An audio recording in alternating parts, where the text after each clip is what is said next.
मोलई खलीफा हमरे खाड़ी करल। उनका नाम तो चूंकि खरपत्तू यादव था, लेकिन उनके स्वभाव के वजह से लोग उनको गाटर खलीफा कहते थे। कोई के बिरहा का जवाब गाटर खलीफा दे। उनका गाना हमने गा रहे हैं, बाई चांस कभी भूल गए तो वो जितना बिगड़ते थे उतना दुलारते थे। गाटर तो एकदम मुर्की उर्की पहने रहे, कान में लंबे से रहे। मोलैया गोगा के तो आवाज रहबे कर, वही पैरेलल हमरे गाटर खलीफा भी रहल। हीरालाल जी को पर डे उनका भोर में नियम रहता था कि यहाँ तक गले तक पानी में उनको उतार के रियाज करवाते थे हमारे दादाजी।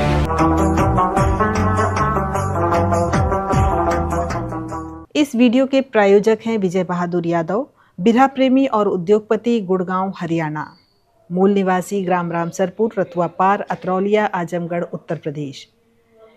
रम्मन अखाड़े के बिरहिया श्री राम यादव आज की पीढ़ी के इतिहास बोध के बारे में बात करते हुए एक कहावत कहते हैं कि सावन में सियार का जन्म हुआ और भादों में बहुत जमकर बारिश हुई।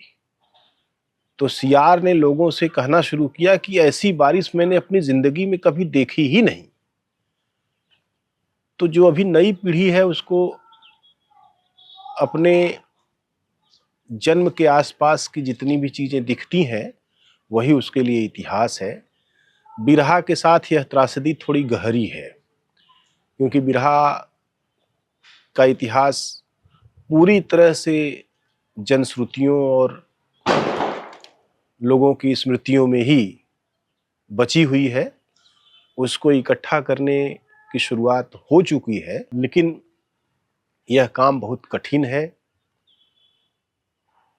सौभाग्य से अगर एक गायक को खोजने जाइए तो 5 और गायक घेलुआ में मिल जाते हैं।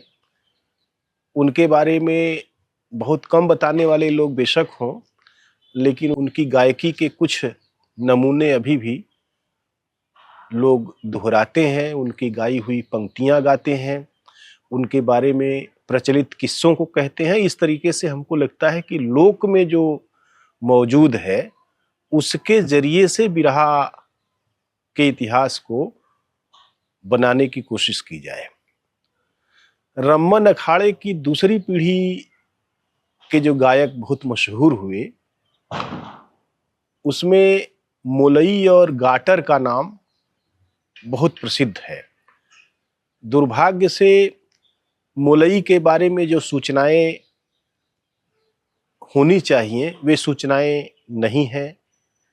उनके बेटे से जब मैंने बातचीत की तो उन्होंने कहा कि जब मैं पैदा हुआ उसके 2 साल बाद ही वे गुजर गए, इसलिए मुझे कुछ नहीं पता कि वे कैसे थे और वे क्या गाते थे। दूसरी चीज कि मेरी दिलचस्पी बिरहा में नहीं है। मैं अपनी दाल रोटी कमाने में इतना मुब्तला था कि मुझे नहीं पता है कि मेरे परिवार में मेरे पिता की क्या हैसियत है, बिरहा जगत में उनका क्या योगदान है, उनकी क्या हैसियत है, इसलिए मैं कुछ नहीं बता पाऊंगा। उनके बारे में उन्होंने बताया कि उनकी कोई तस्वीर भी नहीं उपलब्ध है। मान लीजिए 100 साल पहले जो जनसामान्य के बीच से निकलने वाले कलाकार हैं उनकी कोई तस्वीर हमारे सामने नहीं है। फोटोग्राफी का जमाना नहीं था और आज की तरह मोबाइल तो बिल्कुल नहीं था कि कहीं कोई आए मिले और उसका फोटो खींच लीजिए। उस समय फोटो खिंचवाने के प्रति भी लोगों की धारणा क्या थी। मेरे एक मित्र एक बार कहते हैं कि उनके चाचा को फोटो खिंचवाने के लिए लोग ले जाने लगे तो वे जमीन पर गिर कर रोने लगे, बोले कि बहुत दर्द होगा। उनको ये लगता था कि फोटो खिंचवाने में सुई लगानी पड़ती है और दर्द होता है, तो जीवन भर कहीं फोटो खिंचवाने गए ही नहीं। दूसरी चीज, फोटो खिंचवाना उस समय मध्य वर्ग के दायरे से बाहर नहीं जा सका था। मध्य वर्ग के लोग उस समय कुछ फोटो वगैरह खिंचवा लेते थे अपने परिवार के साथ, इसलिए उनके फोटो तो उपलब्ध हैं, लेकिन निम्न वर्ग और श्रमजीवी समाजों के भीतर यह प्रचलन ही नहीं था। लिहाजा फोटो नहीं है तो फोटो की शिकायत क्या किया जाए। लेकिन इतना हो सकता है कि उनकी पीढ़ियों को देखकर उनके रूपाकार और डील डॉल नाक नक्श की एक छवि बनवाई जा सकती है और उनके बारे में जितनी भी चीज़ें मिलती हैं वो सब इकट्ठा किया जाए।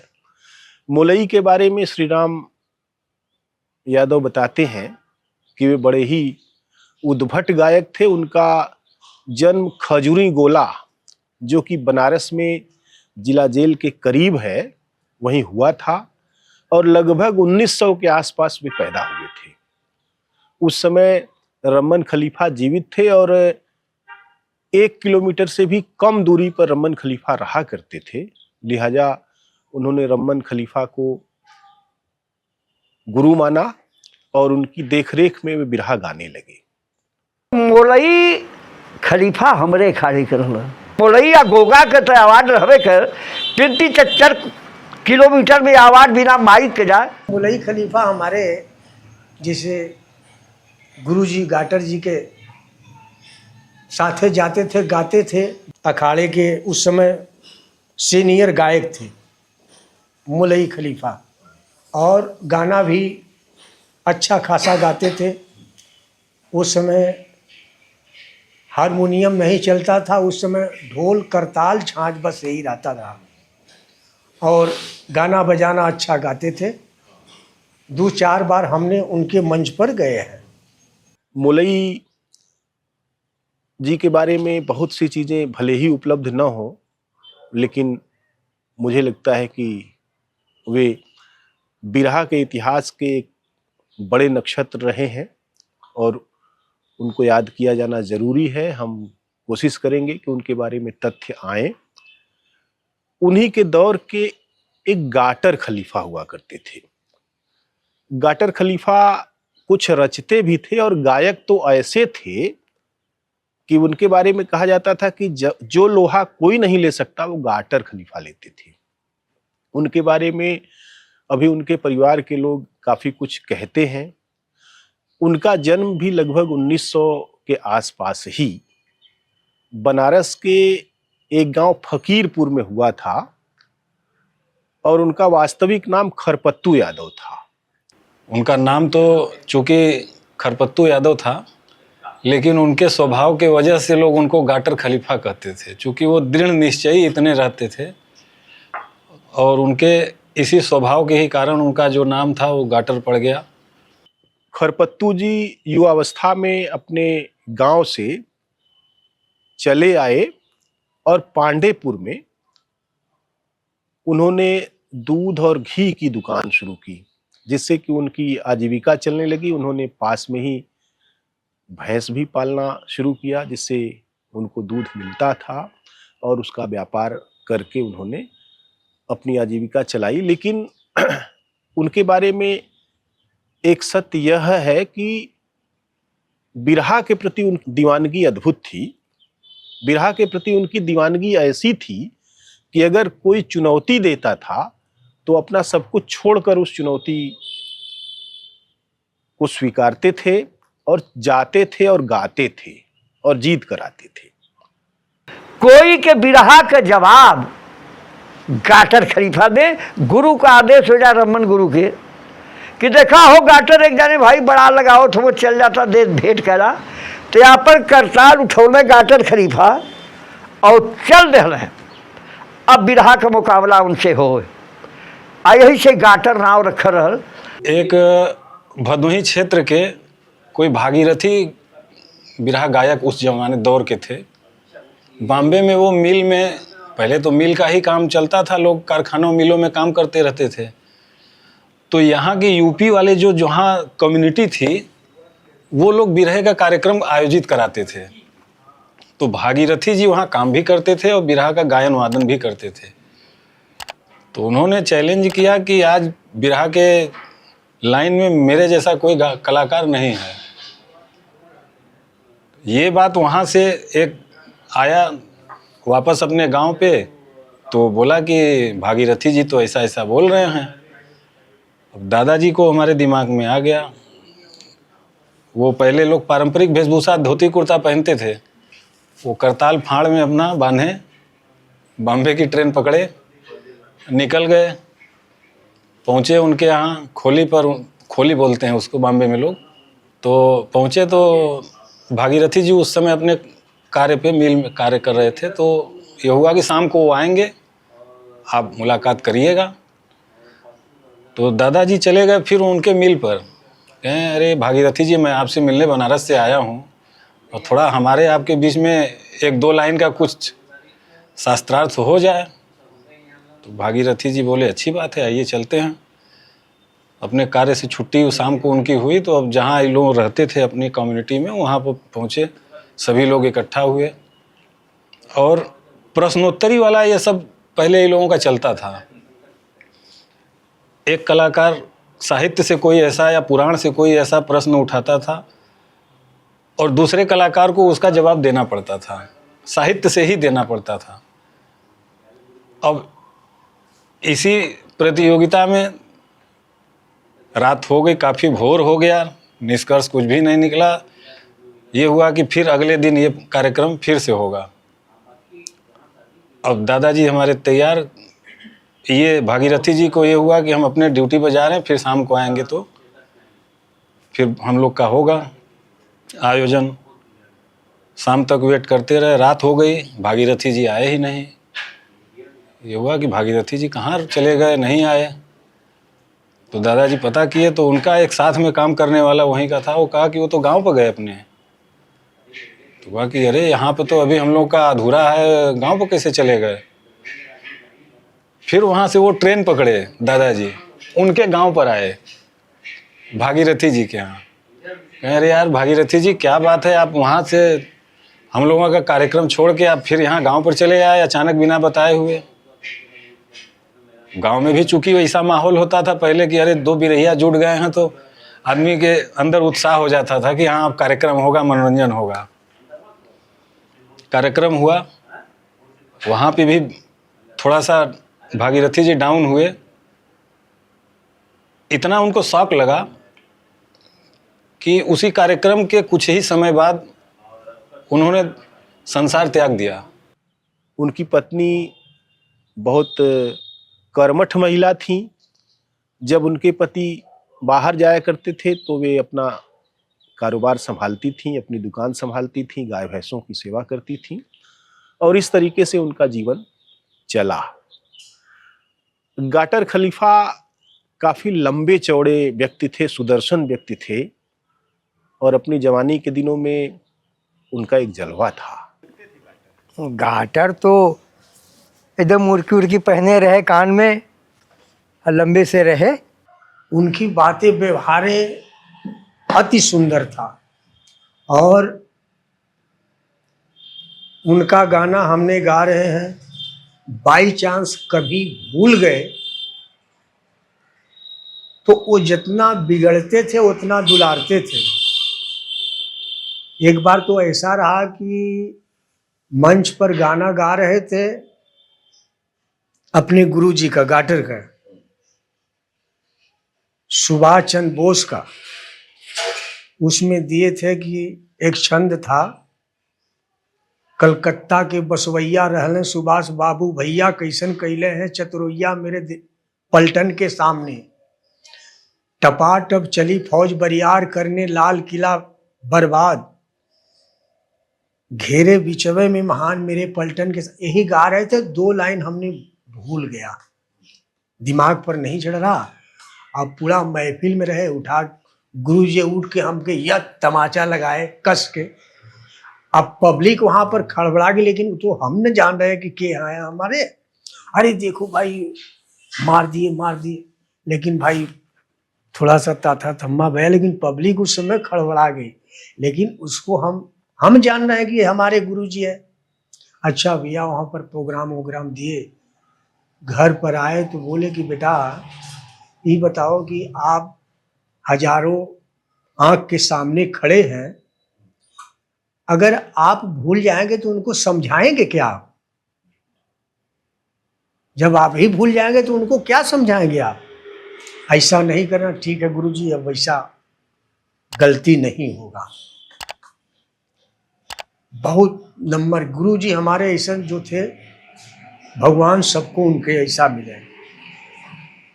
और गुरु माता भी उसी तरीके से, बेटा घी दूध में तो एकदम सराबोर बुरी रही, क्योंकि दो दो ठे डेयरी चलती रही, एक उस सड़क पर प्रेमचंद वाले पर, एक घर पर।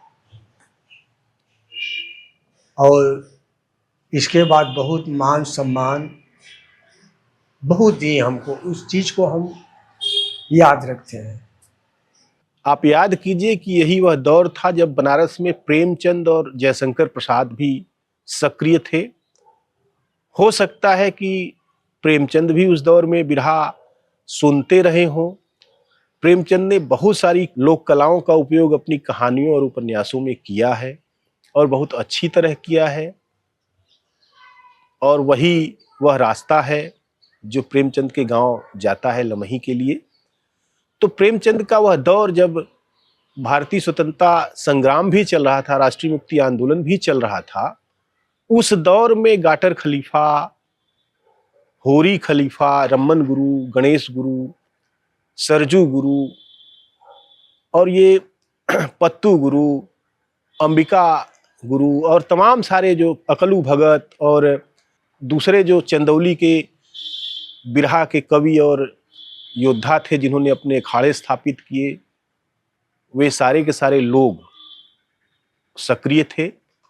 वह बहुत उर्वर दौर था, बहुत रचने का, कहने का दौर था, और हम पाते हैं कि गाटर खलीफा ने उस दौर में बहुत महत्वपूर्ण भूमिका निभाई। गाटर खलीफा मोलई, गोगा, करिया, लुरखुर, महादेव, छेदी, इन तमाम सारे लोगों के समकालीन थे, और ये लोग जमकर अखाड़ेबाजी करते थे। यानी कई अखाड़े जब बनारस में सक्रिय हुए तो उनके बिरहे लगातार होते थे। मोलई या गोगा के तो आवाज रहबे कर, 3-4 किलोमीटर में आवाज बिना माइक के जाए, वही पैरेलल हमारे गाटर खलीफा भी रहल।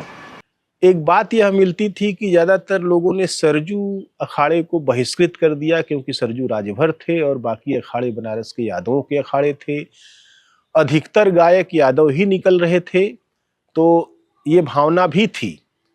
लेकिन इस भावना को बाद में चलकर लोगों ने तोड़ा, इस पूरी परिपाटी को उन्होंने तोड़ दिया, और धीरे धीरे सभी समाजों से लोग बिरहा में आने लगे।